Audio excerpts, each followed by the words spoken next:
Do you suffer from stress, anxiety, or depression? Do you find it hard to focus or to contain your emotions? Any of these things can take you down. So, what then are your personal health practices? If you don't yet have an integral or holistic wellness practice, you're in the right place. Podcast host Susan Axelrod, the confidence coach, has been practicing holistic wellness for 25 years. Along the way, Qigong and Tai Chi found her.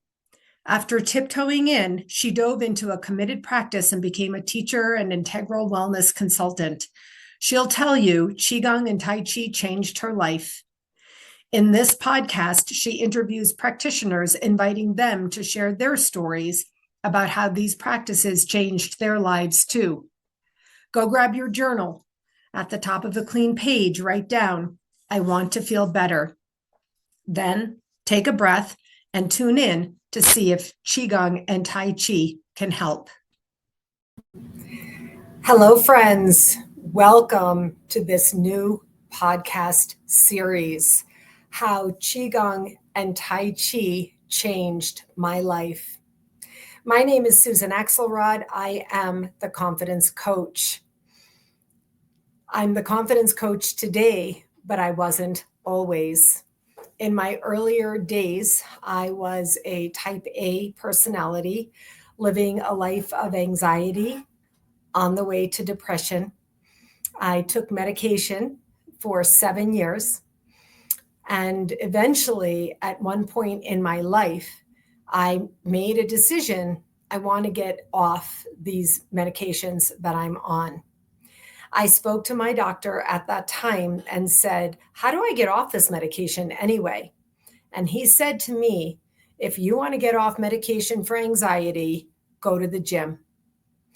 Clearly, I was very compelled at that time to do that, because though I had never gone to the gym before, I had never been a gym rat.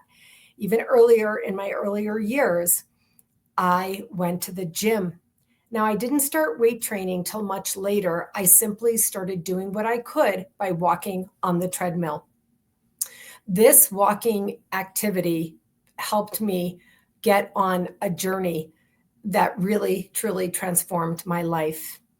I went from walking on the treadmill to walking outside in nature. And in nature, I was able to get quiet, whereby I was able to clear my thoughts, and then meditation began to flood in. When I was able to clear my thoughts, I was no longer worried or even scared about what I might hear or find down there. So from there, that led to many other things. I also went into therapy and was lucky enough to find an amazing therapist who did talk therapy with me, but also was an energy worker and an energy healer. She taught me a lot about energy. And somehow, again, I think I was so open that I was just able to receive, process, integrate, and learn. From there, I started feeling better. And as a result, I started doing better and talking more and more about energy and how I had been discovering my energy, and then eventually how I could feel the energy in working with others. One day, out of a clear blue sky, I got an envelope in the mail. In the envelope was a book. This is the book that was in the envelope. It is called The Healer Within. And the subtitle is Using Traditional Chinese Techniques to Release Your Body's Own Medicine. The author is Dr. Roger Yanka. The body's own medicine, I said, what's that? Chinese techniques, what's that? What am I supposed to do with that? And what does this mean? The healer within. At this point in my journey to the light, from the darkness of anxiety and depression, I was more able to look at new things with curiosity and allow for the possibility that there might be something to that. And then underneath the subtitle, there are 4 words: movement, massage, meditation, breathing. What are those? I asked myself. And so I at least had my curiosity piqued enough to open the book and start reading. This book was a game changer. The fact at that time, many years ago now, I actually sat and read a book in and of itself was an indicator to me that energetically I was ready to receive this wisdom. Now, the word on the cover, massage, put me off because I wasn't a massage therapist. I didn't know anything about massage. How is that relevant to me? But somehow still, I decided that I would continue on the journey that this book took me along. As I read more and more, I learned about Qigong. And I said, what's happening here? These practices, tools, techniques, and strategies that my therapist had been working with me on for years already actually were being written about in this book, and it was being called Qigong or Qigong. And I said, am I doing Qigong? What's happening? And so that was how I was introduced to all of this. So I went onto my Facebook platform live, as I had been doing for quite a long time, and I held up this book and I said, did you send this to me? Because somebody sent this book to me and I have no idea who it was. And so if you sent it to me, can you please let me know? Well, a man contacted me who was my brother's best friend in high school. He had been following me on Facebook, and he contacted me and said, I sent it to you. And he said, I've been following you and listening to you. And he said, I thought that you might be interested in this. And boy, was he right. That was 6 years ago. And today I've already been certified and graduated from the level 1 Qigong teaching certification with the Institute of Integral Qigong and Tai Chi. And I've already graduated from the level 2 certification to learn and teach the Tai Chi 9, as it has been formed by Dr. Roger Yanka. And today I am creating this podcast to encourage you to open your mind to the possibility that Qigong and or Tai Chi, I'll talk a little bit about that in a minute, could support your integral wellness journey. If you know me, if you follow me, you know I have many podcasts, and often I'm coming here to speak to you about something that is urgent and compelling. This time, I am going to be bringing to you episode after episode of practitioners in Qigong and Tai Chi, and I will be interviewing them and asking them to share with us how this modality changed their lives. I already have so many people scheduled, and I have more people saying I couldn't do it now, but I can do it then. So I am going to just keep interviewing and recording these interviews and sharing them with you so that you can hear how many different types of people living different lives, doing different things with different interests have been positively impacted, dare I say, possibly even had their lives changed through doing Qigong and Tai Chi. Now, let me take a moment to talk about Qigong and Tai Chi as I have learned it from the Institute. The way I describe it, I use it in all of my coaching now. I've done a few teaching sessions myself. The way I described it is the way I integrate it. So Qi, Qi, is energy. Qigong or Qigong is, as I learned it, the devotion to energy and basically the cultivation of the practice of energy. So, as I indicated earlier, I was already on the energy train, so that I already had been exposed to this for a long time. I had already opened my mind, cleared myself inside, and really accepted this idea of energy.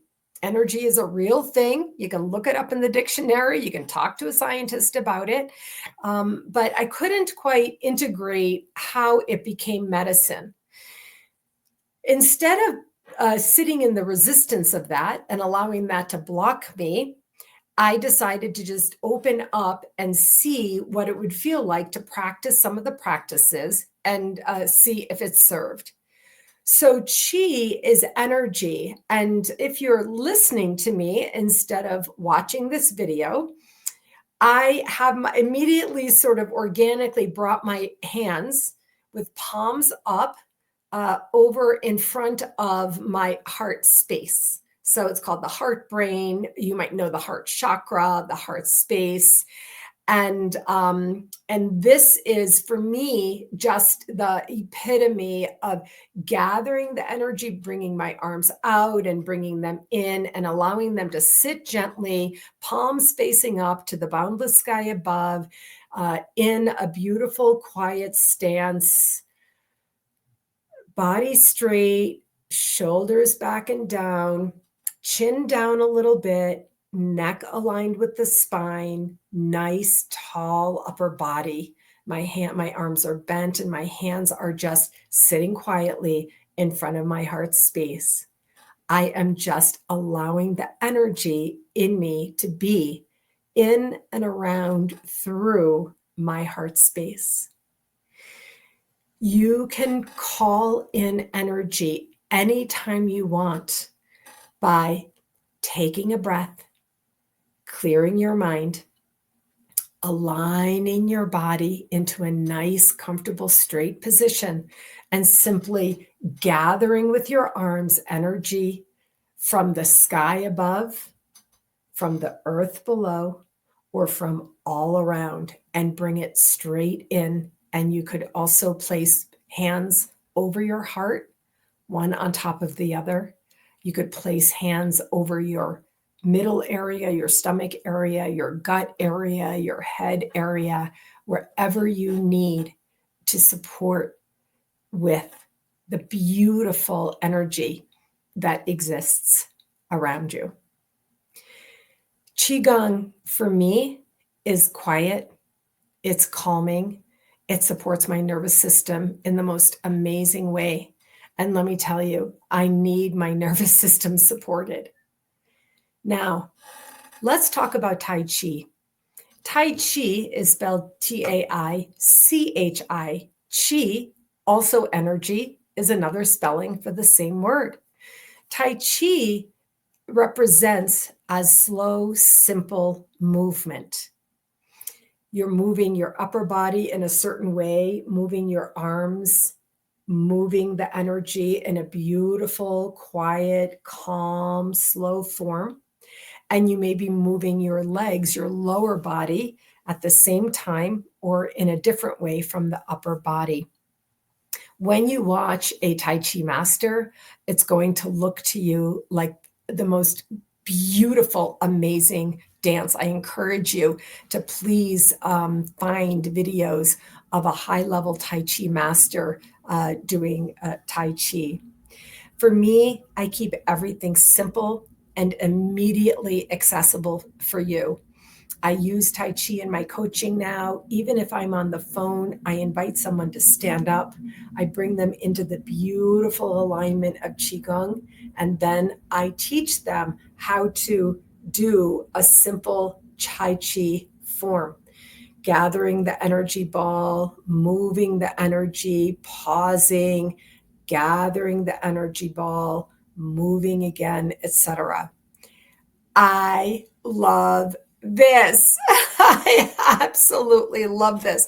I have to tell you, when I do Tai Chi, I feel like a celebrity. I know this is crazy. I don't know where this comes from, but sometimes I go to the gym and instead of working out with equipment, I find that a mirror is available and I come into alignment. I gather the energy. I bring my thumbs to my heart space.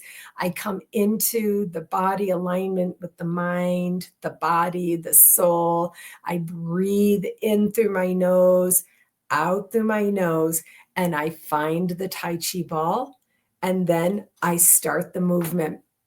And then I do my Tai Chi. And what happens is in my mind, I know people are watching me. And do you know what's so amazing about that? Is that in that very simple, quiet way, I am showing others how this can be done by anyone, anywhere. I love this about Tai Chi. Of course, we practice in the park and in studios and whatnot. But I honestly really do it anywhere I'm going. Sometimes I'll just stop in the middle of when I'm walking my dog and I just do Tai Chi in the middle of where I am. I cannot say how proud I am of myself that I did this certification and I learned this and I practiced this modality. I'm like, yes, I'm excited, I'm enthusiastic, and I mean every word of this. So, listen, friends, I could go on forever about how it affects your balance and improves your balance, how it totally affects and can align your nervous system, how it can improve your joints because there's a lot of joint work that can be done, how it can support your gut health. I mean, your feet, your knees. I mean, really, I could go on and on. But instead, I am going to invite you to hop onto this magic carpet ride and watch and listen to these multiple Qigong practitioners share their stories about how Qigong and Tai Chi changed their lives.